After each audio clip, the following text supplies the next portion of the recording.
Dios bueno, grande y misericordioso, te damos gracias porque te revelaste y porque nosotros podemos profundizar en esta revelación. Gracias por regalarnos la última palabra, tu Hijo Jesucristo, que nos ha dejado a la iglesia, que nos comunica esta palabra y que la podemos disfrutar en esta noche. Danos sabiduría para poder afrontar la belleza de tu revelación por Cristo nuestro Señor. Muy bien. Bienvenidos. Como les dije, vamos a tratar desde el comienzo para pues repasar algunas cositas y tener base de pues la palabra de Dios escrita. Ahorita vamos a ver que hay una palabra de Dios no escrita. Así que hay una palabra escrita, hay una palabra de Dios que se manifiesta. Esta revelación escrita nos obliga a todos, porque es la revelación. La manifestación obliga al que la recibe. Es lo que se llama revelación privada, revelación pública. La pública en las Escrituras y un poquitito más que vamos a ver ahora. Y la privada son esas manifestaciones que tienen los que nosotros llamamos videntes. ¿Ven? Muy bien.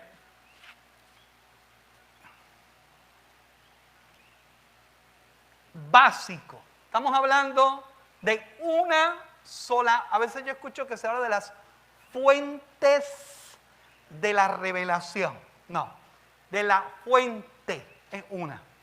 Dios.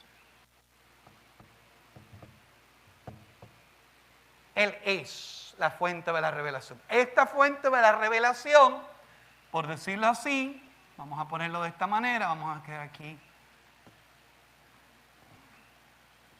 una fuentecita bonita.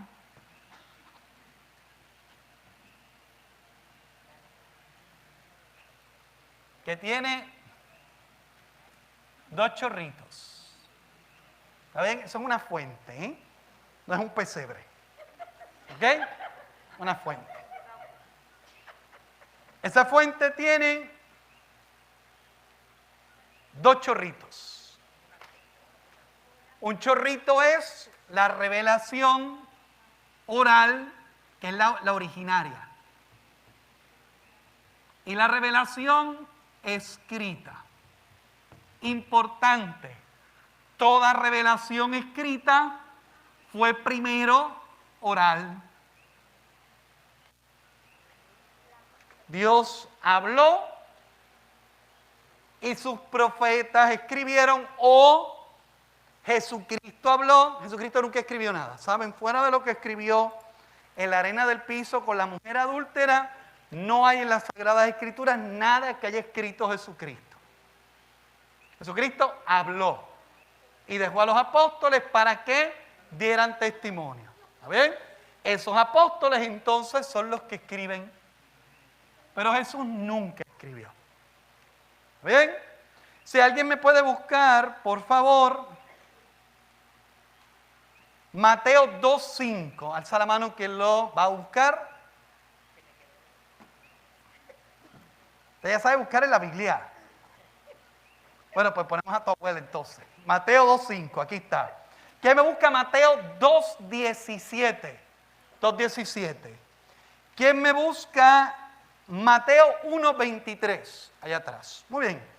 Vayan buscando, por favor. ¿Quién me busca 1 Corintios 15:3? 1 Corintios 15:3. ¿Y quién me busca 2 Tesalonicenses 2:15? 2 Tesalonicenses 2:15. Ténganlo ahí en hold.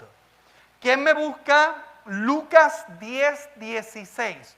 Lucas 10:16 y Hechos 15:28. Hechos 15:28. ¿Pendiente? Pendiente. Esta revelación escrita, la misma palabra de Dios, testimonia que existe. Mateo 2:5. Tengo que buscar, ahí sí voy a tener que buscar. Búscame, bueno, no, vamos a llevar el mafafín. ¿Quién tiene Mateo? Ángel Manuel, léalo con fuerza. Mateo 2:15. Espérate, dice, le contestaron, dice. Le contestaron. Allá se me fue. Sigue. Adiós, se fue. 2:5. Dale. Le contestaron, en Belén En Belén de Judea, de Judea, como está como está escrito escrito por el profeta. por el profeta. Continúe. Continuamos.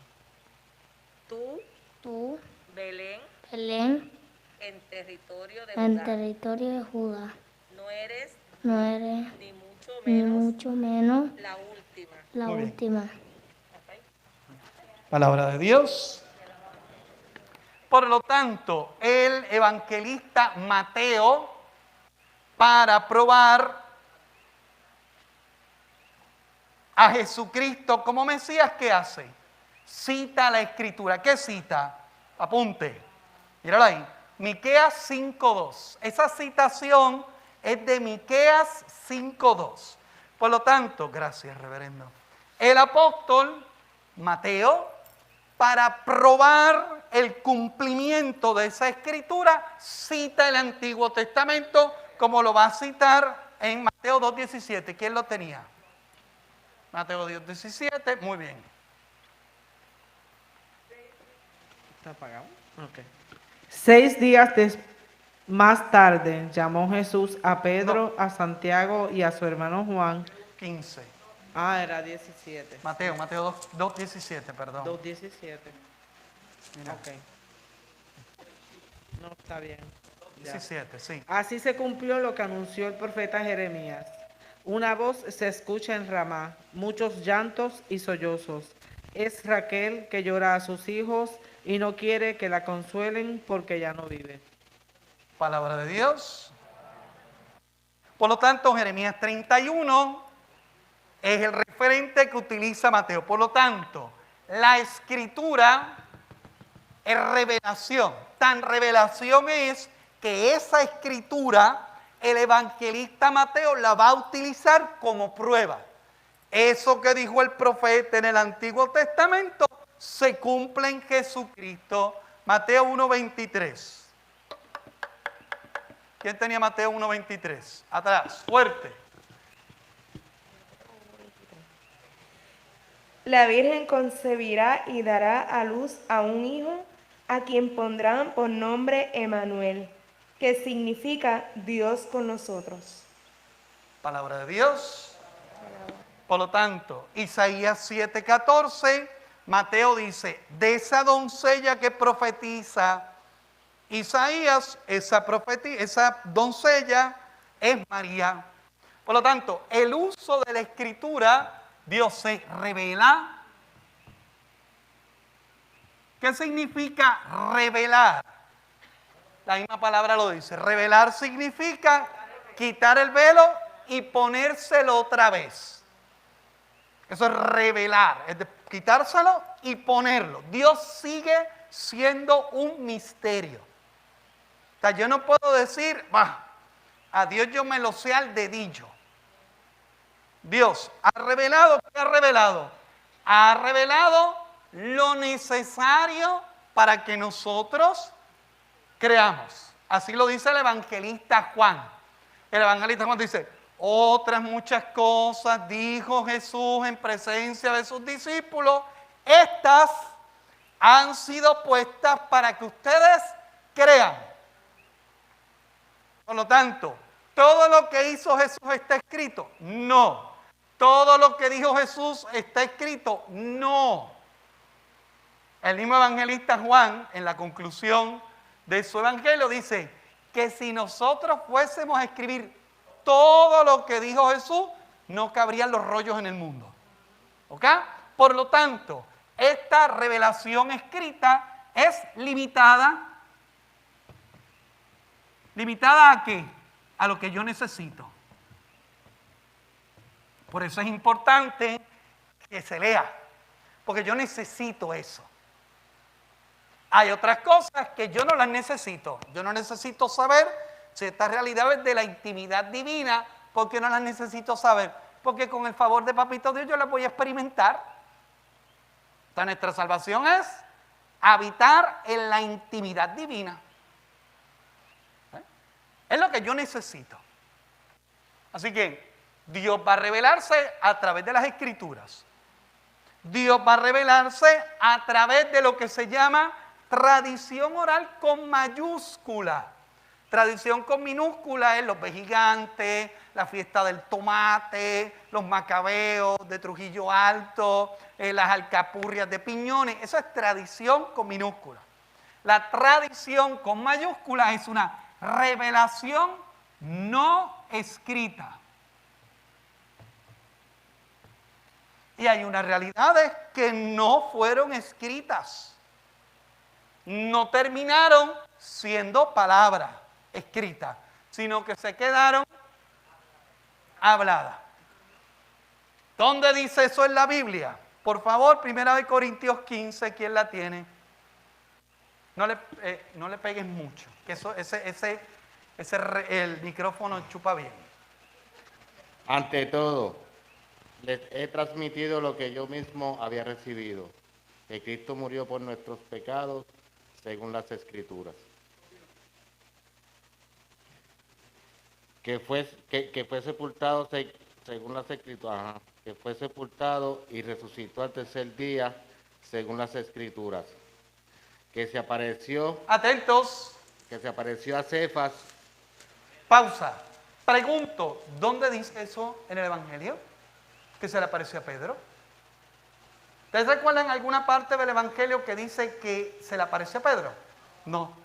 Pero Pablo dice que se le apareció a Pedro, porque Pablo recibió una tradición oral que no está en los Evangelios. Y yo le creo a Pablo, porque imagínense Pablo poniéndose con embuste. Eso sería el colmo. Así que Pablo nos presenta una revelación no escrita, oral. Continúa, que hay unos datos más. Después a los 12. Luego se apareció a más de 500 hermanos de una sola vez. La mayoría viven todavía. Muy bien. Palabra de Dios. Palabra. 500 hermanos. ¿Dónde dice eso en el Evangelio? En ninguna parte. Por lo tanto, hay una acción del Señor, unas acciones,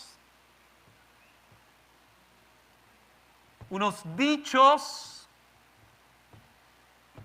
que, como vienen de la boca de Jesús, nosotros las consideramos reveladas. Jesucristo es la gran revelación. Otro ejemplo, 2 Tesalonicenses 2:15. ¿Quién lo tiene? Acá.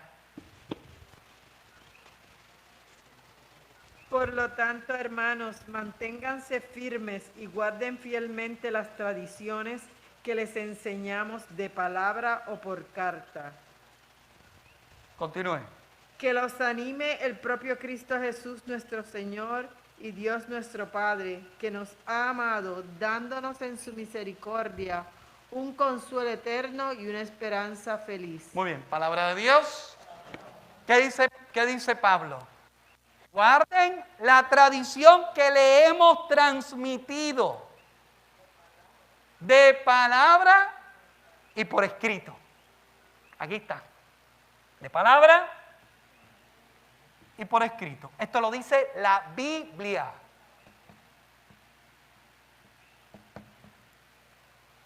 También cuando me dicen que solo la Biblia dice, no solo la Biblia. Así que si tú le haces caso a la Biblia y la Biblia dice que no solo la Biblia, pues hazle caso a la Biblia. Porque es que son cositas como que, ¿verdad? Como cuando uno se mancha con ketchup, con camisa blanca. Unas cositas que como que no entiendo. La Biblia lo dice. Por lo tanto, nosotros acogemos estas dos fuentes de revelación, la vemos como acciones y hechos de Jesús. Algunos no están reportados en los evangelios, pero están reportados en las cartas. Y Pablo da unos datos que no va a dar Mateo. Mateo consideró que eso no había que darlo. Para mí hubiese sido muy importante saber en ese encuentro que le dijo Jesús a Pedro. No lo tenemos. No lo tenemos. Pero por lo menos sabemos que se le apareció a Pedro. Ejemplo, San Juan Damasceno dice que San Juan Damasceno es contemporáneo con los apóstoles. Dice que una de las apariciones que tuvo Jesucristo fue a María. Así lo dice. Cosa que a mí me parece súper lógica. O sea, si se le pareció a 50 Mr. y Mrs. que habían por ahí, se le apareció a Pedro, se le apareció a los 11, se le apareció a los 2 discípulos de Maús. No se le apareció a mami. No tenía que aparecerse a mami. Si había alguien desconsolada, peor que los discípulos de Maús y peor que los apóstoles, era María. Así que no está en la Biblia, pero es que no todo está en la Biblia. Y cuando me dicen esa argumentación, es que si no lo dice la Biblia, es que decidieron no escribirlo. No todo está en ella. Y eso es bien importante, porque es que si no, nos metemos en un fundamentalismo peligrosísimo. O sea, si la Biblia no dice, ejemplo, en la Biblia, el sustantivo Biblia no aparece. Y por lo tanto, si el sustantivo Biblia no aparece, quiere decir que la Biblia no existe. ¿Verdad? Que ese fue el nombre que nosotros los católicos le dimos a ese tomo.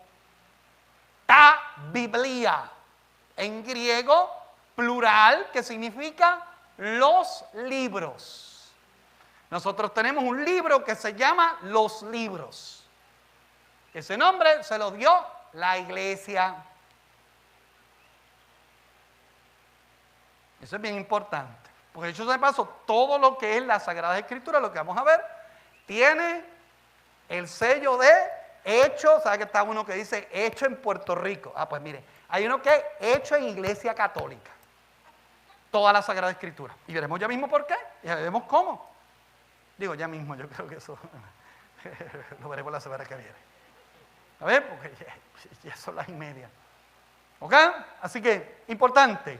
A esta realidad oral y escrita, ¿dónde descansa? En la Escritura,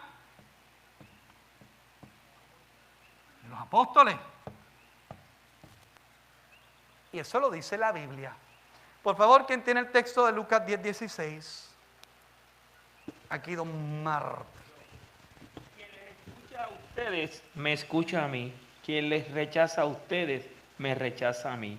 Y el que me rechaza a mí, rechaza al que me ha enviado. Palabra de Dios. Palabra de Dios. ¿Con quién está hablando Jesús? ¿Con el piragüero? No, está hablando con los apóstoles. Quien los escucha a ustedes, a mí me escucha. Quien no los escucha, a mí no me escucha. Y si no me escucha a mí, no escucha al Padre. O sea que los apóstoles están en la vida de la iglesia, no simplemente porque son los panitas de Jesús. Son aquellos que continúan a transmitir, incluso nosotros vamos a ver con cierta autoridad, con cierta atrevida autoridad, Hechos 15:28. ¿Quién tiene el texto? Vamos a escuchar cuán atrevida, y miren que los apóstoles desde el comienzo tienen claro que tienen esa autoridad, la tienen. El Espíritu Santo y nosotros mismos hemos decidido no imponerles ninguna carga más que la Repite. indispensable. El Espíritu Santo y nosotros mismos hemos decidido no imponerles ninguna carga más que la indispensable. Muy bien, palabra de Dios. Tanto los apóstoles no dicen yo opino. ¿Están hablando de Chapulín Colorado? Yo opino, no. El Espíritu Santo en nosotros. Espíritu Santo que recibieron en Pentecostés no para tener un ratito de special effects, sino para ser ungidos a los cuales se les da, obviamente, una autoridad dentro de la iglesia. O sea, eliminar a los apóstoles es reventar esto. Apóstoles que le impusieron las manos a otros y terminaron entregándole esta responsabilidad. Carta del apóstol San Pablo a Timoteo. Cuida el don que recibiste por la imposición de mis manos. Dice el apóstol, regaña, corrige, enseña de palabra y de obra. De palabra con escritos. O sea que el mismo apóstol le dice a Timoteo, yo que ya estoy a punto de que me linchen, que me limpien la cacharra, pues yo te voy a dejar a ti. Le impone las manos. En el libro de los Hechos de los Apóstoles, eso usted lo puede googlear súper tranquilo. Hay una muletilla. Y es que fueron a tal lugar, instituyeron presbíteros y siguieron para adelante. Por lo tanto, esa imposición, ¿cómo se imponía la imposición de mano? Gesto que todavía se sigue utilizando el día de hoy para transmitir esta autoridad. Autoridad que no solamente se tiene por lo que se transmite, sino por la interpretación de las Escrituras, y me refiero a una homilía que le di hace unos domingos atrás. O sea, las Escrituras no es Juana la loca que anda por ahí. No, las Escrituras se tienen que interpretar de manera correcta, y el apóstol Pedro, fíjense que Lutero decía, las Escrituras se explican a sí mismas. Y por lo tanto las Escrituras me hablan a mí y revelan su interpretación a mí. El apóstol Pedro, por el contrario, y en lo caso a Pedro, dice, ninguna Escritura es de interpretación privada.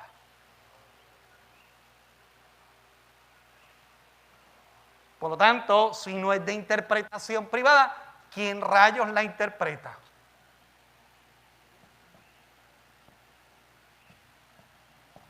¿Cómo nosotros llamamos a esta realidad hoy día?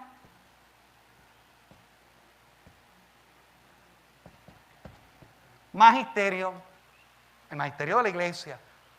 Pedro en comunión con los apóstoles. Pues como ahorita vamos a ver, y yo simplemente les voy a tocar, ahorita vamos a ver, creo, sí. Bueno, ahorita, después.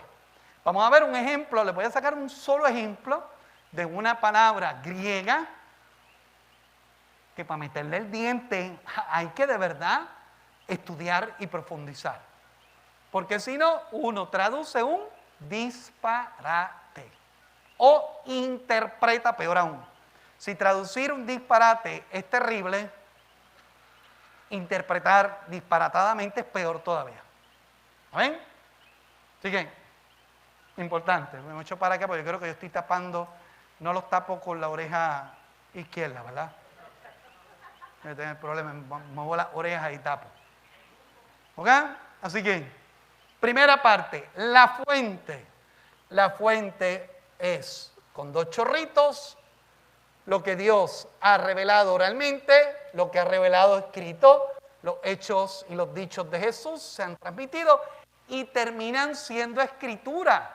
¿Por qué? Porque los apóstoles, miren, como las habichuelas, tienen fecha de expiración. Yo no veo a Juan por ahí, no veo a Santiago por ahí. O sea, y si los ven, corran. Porque ya se murieron. Y martirizados. Sobre todo si se encuentran a Lucas, que le sacaron la piel. Si se encuentran a Lucas por ahí, corran.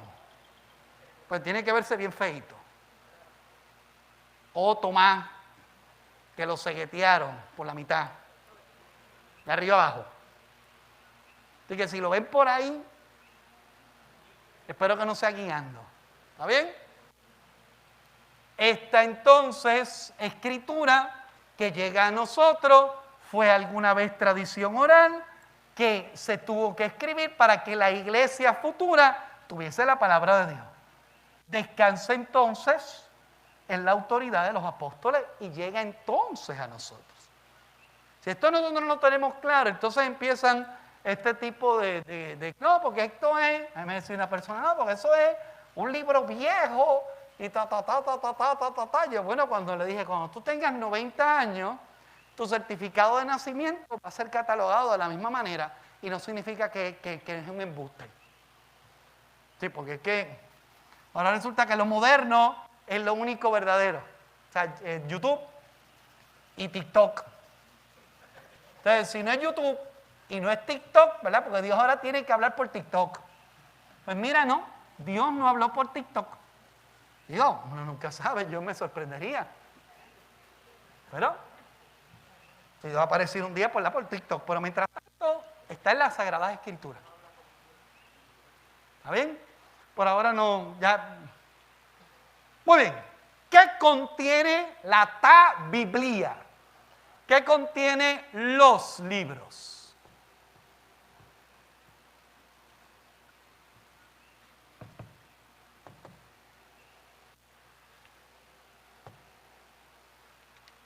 Contiene los escritos de la primera alianza. Yo tuve un profesor que le prefería decir así, y yo siempre también voy a decir Antiguo Testamento y Nuevo Testamento, hablar de primera alianza y de segunda alianza, porque es el mismo Dios. ¿Está bien?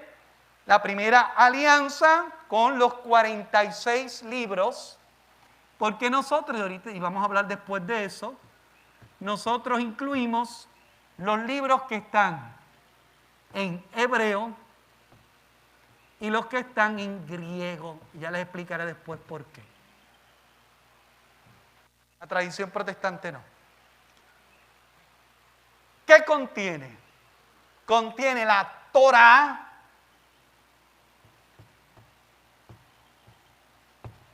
contiene los Nehemim,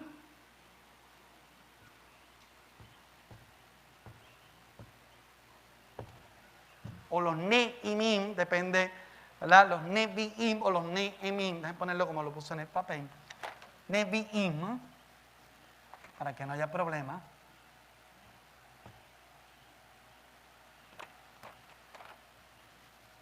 Ahora vamos a explicar eso. Neviim y los Ketubim.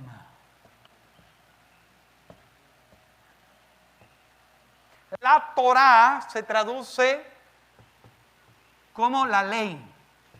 Pero es interesante que la palabra hebrea, en su traducción literal, Torá significa flecha. Flecha. Es decir, donde apunta, a donde va. ¿Verdad? ¡Pum! Por lo tanto, la Torá va a incluir lo que nosotros llamamos hoy día el Pentateuco, o los primeros 5 libros de la Biblia. ¿Está bien? La Torá, que significa ley, flecha. ¿Está bien? Para nosotros, Pentateuco, de eso hablaremos después. Luego entonces están los Neviim, que significan sabiduría, o profetas, o profecías.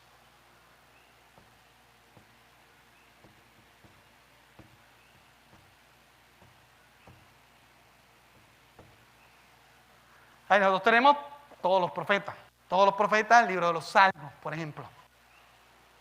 Los Neviim. Estos son libros de sabiduría de Dios, libros de la profecía, de lo que Dios revela. Y los Ketubim, que se traduce como otros escritos. Otros escritos. Es decir, la escritura hebrea que junta,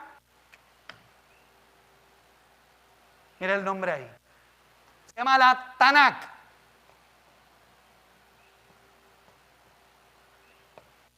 Nosotros siempre que nos referimos y decimos Torá, Torá solamente se refiere a los libros de la ley. La Torá, los Nemim y los Ketubim es lo que se llama la Tanakh hebrea o la escritura hebrea. Eso es lo que nosotros tenemos en la primera alianza, la Tanakh. No, Tanakh, no Tanakh. Que lo que pasa es que normalmente los libros hebreos, las expresiones hebreas son agudas, como la francesa. Eso es una chavinda con los franceses que siempre todo es agudo. Nosotros pues tenemos bueno, el de nosotros es más difícil que ella. La Tanakh. Vamos a ver al final, y aquí me refiero, que hay unos libros en controversia de esa Tanakh, en el punto 5, que se llama la Deforma, sobre todo con los deuterocanónicos.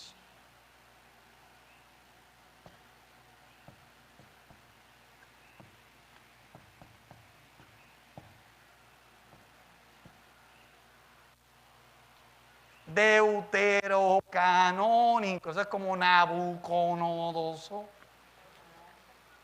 ¿verdad? Deuterocanon, canon significa ley o norma.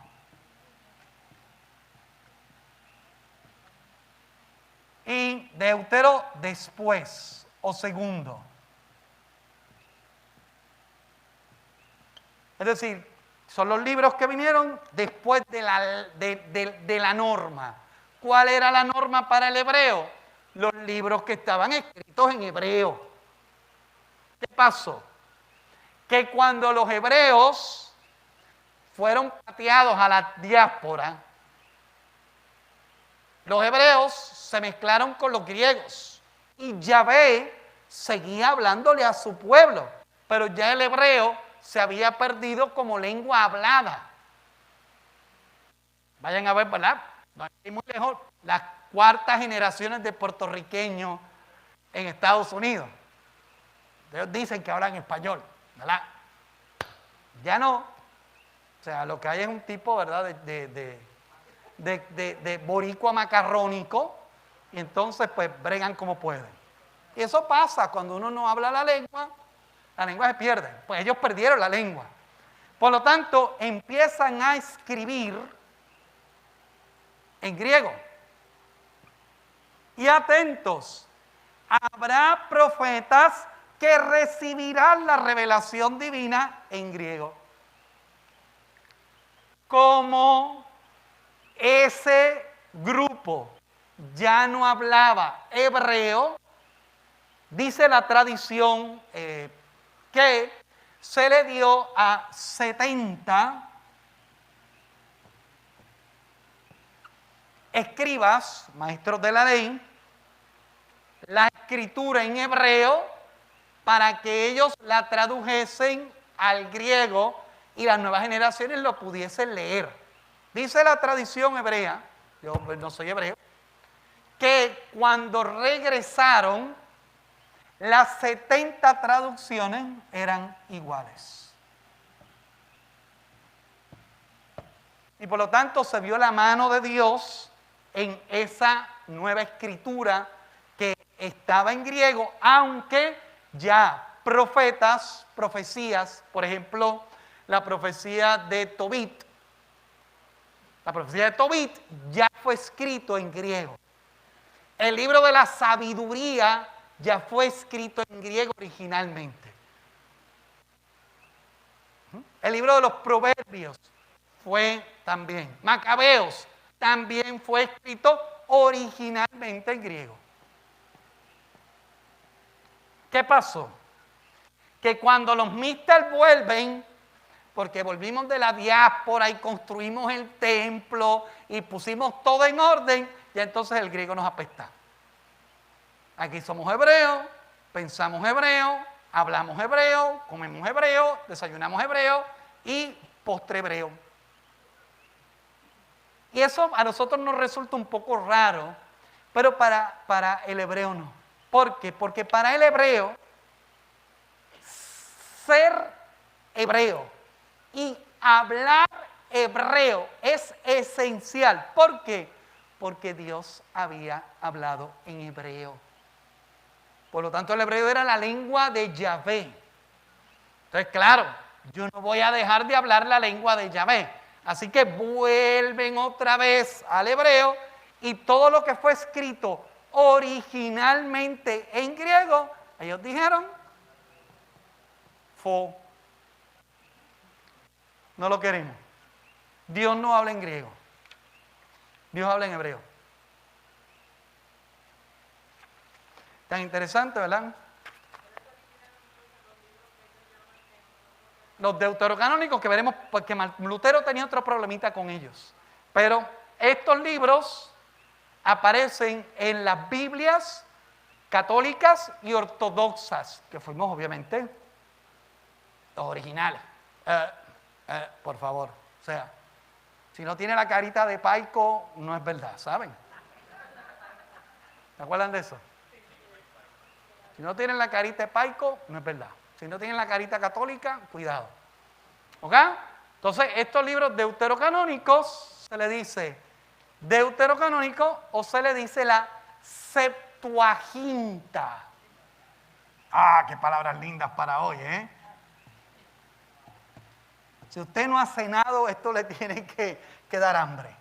Septuaginta. La traducción Septuaginta o la traducción de los 70, de estos 70 sabios. Así que lo puede llamar deuterocanónico o lo puede llamar Septuaginta. Ellos dicen apócrifos. Ahorita vamos a ver por qué. Digo, después. Estoy diciendo ahorita. Me huele que ahorita no es ahorita. Algún día. ¿Están aquí? Vamos a ver si llegamos al cuarto punto. ¿Ok? Deuterocanónico, la Septuaginta. ¿Qué más contiene? Borro. ¿Qué más contiene la Biblia?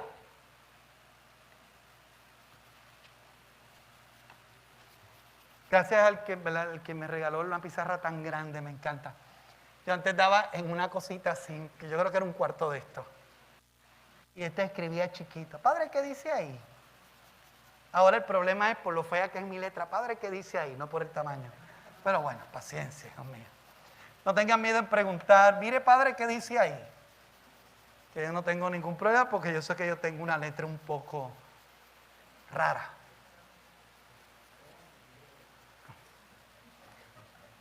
Cuando uno mira los libros antiguos de las parroquias, los curas, una de las cosas que aprendían en el seminario era caligrafía para los tiempos. Entonces uno mira esos libros bautismales de principios del siglo XX, de finales del siglo XIX, y esos curas escribían.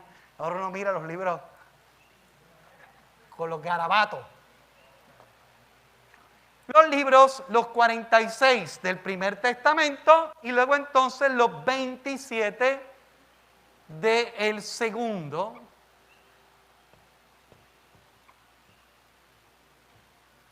Testamento. Del Primero.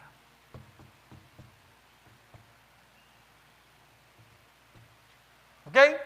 Esos 27 aquí tiene los evangelios, los hechos, las cartas y el libro de la Revelación o el Apocalipsis. ¿Está bien? O sea, a nosotros se nos hace fácil. Si yo se lo pregunto la semana que viene sin papel, usted me lo sabe responder. Esto es facilito. ¿Ok? Evangelio, hechos, cartas y revelación. Son solo 27 libros. ¿Está bien? ¿Hay libros de la Biblia que están perdidos? Sí. ¿Y perdidos en? Adiós, luz que te apagaste. Por ejemplo, la segunda carta a los Corintios se perdió. Nosotros tenemos realmente la tercera carta a los Corintios. Porque Pablo, en su segunda carta para nosotros, habla de una carta con unos temas que no es la carta primera a los Corintios. Por lo tanto, hay una carta a los Corintios que se perdió. Obvio, bueno, contra, no estamos hablando, ¿verdad? Es a mí y se me pierden cosas. O sea, por favor, no hay en aquellos tiempos. O probablemente se deterioró el papiro.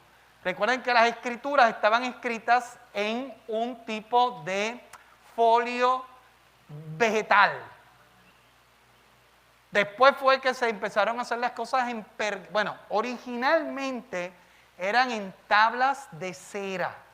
¿Recuerdan cuando nuestro querido Zacarías estaba mudo, que le dice, y le pasaron una tablita, le pasaron una tablet a Zacarías? Y era literalmente un cuadrito con la parte de atrás en madera, se le ponía cera y uno con un punzón escribía. Después lo dejaba un rato al sol, le pasaba la mano y borraba. ¿Se acuerdan ese sketch? Eso está basado en un instrumento griego que usó Zacarías. Después de, ¿ustedes se imaginan yo guardar mis anotaciones en eso en Puerto Rico, en Fajardo? Y lo llevo a la guagua. Y me paro 5 minutos a comprar una. Cuando regrese, voy a tener una pecera. O sea, la cera va a estar derretida. Y a veces eran tablones grandes. Sócrates, Aristóteles escribían en esos tipos de tablillas. Y los niños venían con tablillas a la escuela. Después pasó a papiro, después a pergamino, que era piel de vaca o de oveja, que como era gruesa yo podía escribir, conservar, raspar y volver a escribir. Pues era grueso, la piel de vaca. Yo vi una Biblia escrita en piel de vaca. Cada hoja es como una chuleta. No sé si es porque tengo hambre. Pero eso. ¿Está bien? El Segundo Testamento. Otra carta perdida es la carta a los cristianos de la Odisea, que también es de Pablo.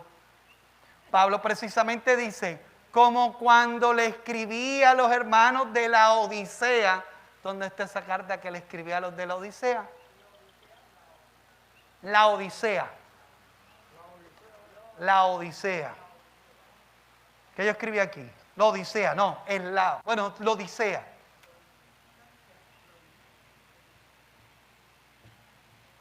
Ahí va a encontrar también que es una comunidad. ¿Qué pasó? Que esa carta la perdimos. ¿Cómo? Claro. Esa es la Odisea. O sea, que está. Hay una carta de Pablo escrita a ellos. Se desapareció. Igualmente que nosotros tenemos versos del Evangelio de San Juan, que dicho sea de paso, busquen en la Universidad de Manchester, en Inglaterra, tienen un original de San Juan. Yo tuve la oportunidad de irlo a ver. Tienen un original, es decir, un papiro escrito por San Juan. Pero hay que tener fe, ¿saben? Porque es una cataplasma manchada, o sea, no se ve. Pero imagínense. O sea, mis profesores de universidad, que no tenían 2000 años, sacaban esos papeles amarillentos o cremosos que ellos habían utilizado cuando habían comenzado a enseñar en el 1965. Y yo veía aquellos papeles y decía, ellos nunca han cambiado esos papeles. Tenían todos los bordes marrón. Y el pobre papel estaba... Yo tenía uno que sacaba aquello y dejaba cachipa en el escritorio. Y era que se le estaban deshaciendo los papeles. Y si son profesores españoles, peor, porque les tengo noticias. Los españoles escriben en papel de cebolla todavía el día de hoy. Porque pesa menos y es más fácil de cargar. y les cobran menos en el correo. Pero el papel de cebolla, ¿se acuerdan del papel de cebolla? Yo creo que ahí los jóvenes no saben lo que es el papel de cebolla. Bueno, a veces no saben lo que es un papel. Ya todo es tableta y todo es digital. Así que, ¿a ver? La carta de los de la Odisea. Apócrifos.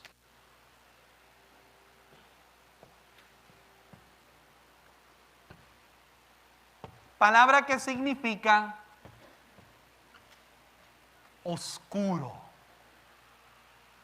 Ese es el nombre que nosotros le damos a los libros no inspirados, pero que la creatividad de las comunidades antiguas o de una persona intentaron empujar estos libros como palabra de Dios. Y aquí pues le he puesto. En el Nuevo Testamento, miren el montón de apócrifos que hay. El Evangelio de Bernabé, el Evangelio de Judas, el Evangelio de la Natividad de María, el Evangelio de la Verdad, el Evangelio de los el Evangelio de María, el de María Magdalena, el de Santo Tomás, el Evangelio de Tomás, que es otro, Evangelio del pseudo Mateo, del libro de Tomás y el libro de Enoc. Miren la creatividad que había. ¿Por qué nacen estos libros? Porque cuando se escribe, los evangelistas dejan, por decirlo así, preguntas. Por ejemplo, ¿cómo comienza el Evangelio de San Marcos? El Evangelio de San Marcos comienza en el bautismo de Jesús. ¿Se acuerdan? Claro que sí. Marcos comienza en el bautismo. ¿Y antes de eso? ¿De dónde rayos salió Jesús? ¿Quién es su papá? ¿Quién es su mamá? ¿Qué hizo cuando era chiquito? ¿Cómo vino? O sea, cayó del cielo, vino, se reveló. ¿Cómo fue? Entonces, cuando los evangelistas dejan esas preguntas, las comunidades antiguas escribían este tipo de ¿verdad? Expresiones literarias donde buscaban responder y meter eso como si fuese la palabra de Dios. Y son hasta cierto punto comiquitos. Ahí uno se da cuenta de que como que, por ejemplo, creo que es el pseudoevangelio de Mateo. Dice que Jesucristo, mientras José estaba allí raspando madera y caía el aserrín, Jesucristo agarraba el aserrín con agüita, soplaba y salió un pajarito. ¿Ven? Cuidado.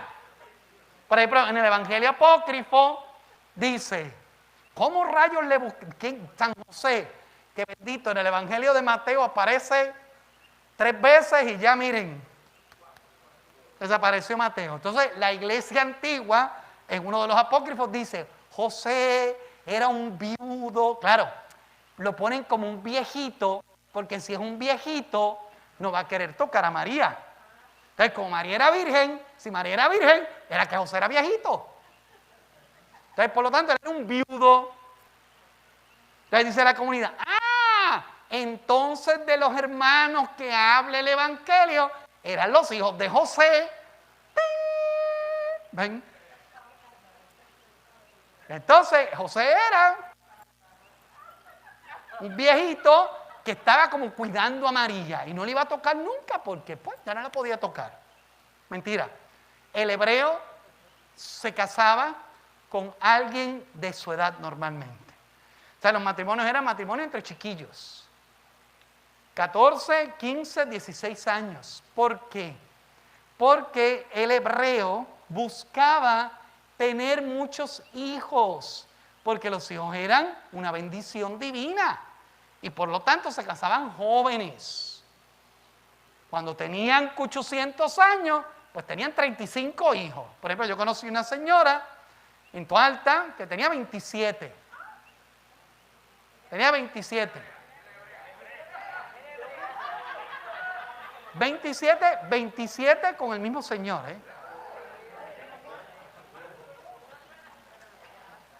Yo decía, esa mujer debe haber sido preciosa en su juventud.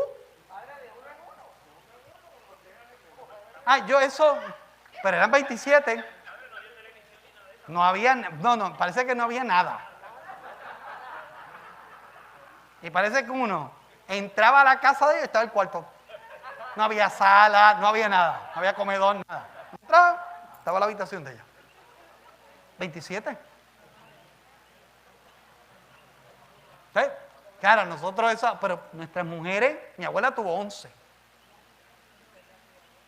Mi abuela tuvo 11. 11 y recogió 2. 11 y recogió 2 porque antes los regalaban. ¿A ver? Los apócrifos, por lo tanto, uno los lee y es como que son. Eso se puede comprar ya en un tomo. Hay un tomo que son los libros apócrifos. No digo librería, pues como ninguna librería, por si acaso me quieren auspiciar las librerías católicas, no voy a decir ninguna librería, pero voy a encontrar una librería católica.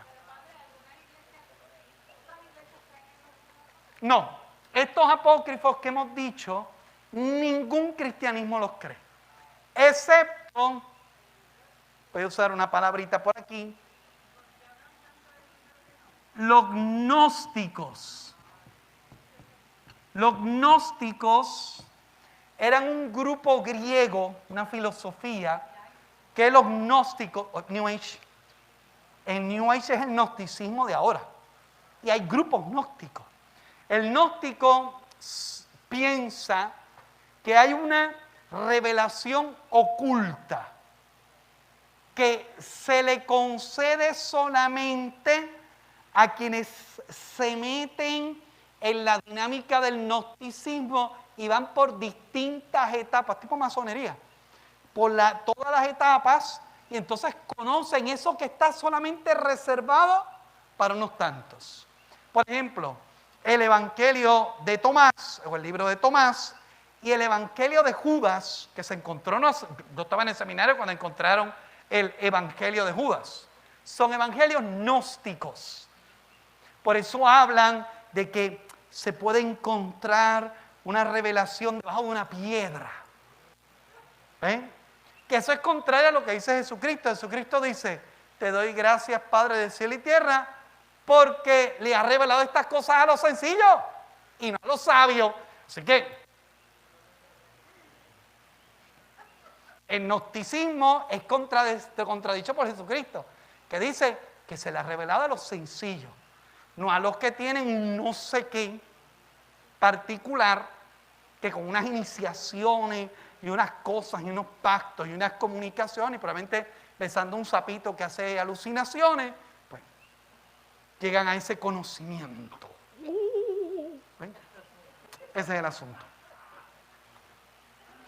Hoy día están los gnósticos. Yo paso la masonería, hasta cierto punto es gnóstica. Un día vamos a dar una charla sobre los masones. ¿Ven? Sigue los apócrifos. El libro de Enoc, lo que pasa con el libro de Enoc es que el libro de Enoc es aceptado por ciertos grupos hebreos, no cristianos, hebreos, y como Enoc aparece, pues no. Pero cuidado, porque que existía mucho en la iglesia antigua también, es que la iglesia antigua era bastante creativa.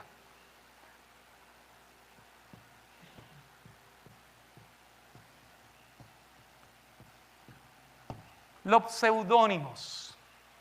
Por ejemplo, yo escribí un libro, porque no sé, le pasé la lengüita al sapito de las alucinaciones. Y yo quería que esto lo leyera alguien, además de mi mamá y mi tía. Pues que yo decía, yo, Tomás, apóstol del Señor, entonces lo metía no sé en dónde, ¡ay! Encontramos un libro, entonces, ¿verdad? Y lo escribió Tomás. Entonces, le daba autoridad. Pero no, era Pancho el de la esquina que hacía ese tipo de... Eso se daba mucho en la iglesia antigua. Y creo que todavía. ¿Ven? Entonces se inventaban estos personajes o utilizaban la autoridad de los personajes. Entonces, y por último, los extrabíblicos. ¿Por qué los quise poner? Porque, por ejemplo, la carta de Ignacio de Antioquía, hay una carta de Ignacio de Antioquía de Ignacio a los Efesios, de Ignacio a los Corintios, de Ignacio a los Tesalonicenses.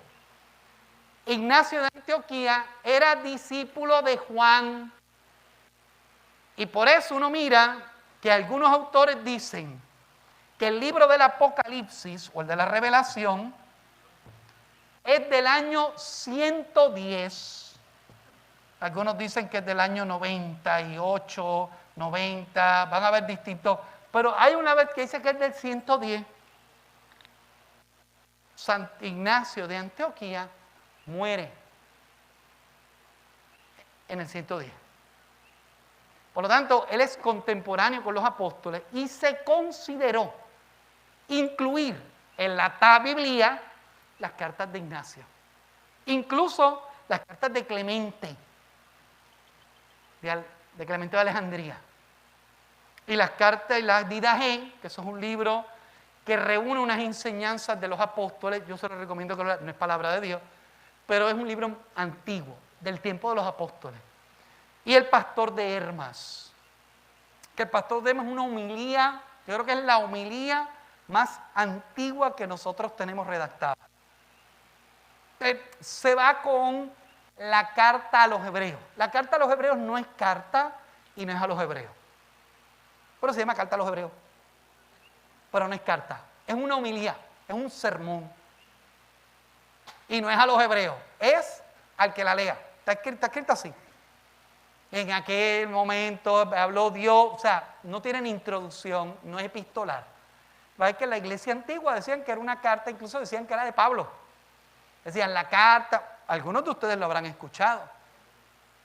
En los años 80 y 70, en la lectura decía, lectura de la carta del apóstol San Pablo a los hebreos.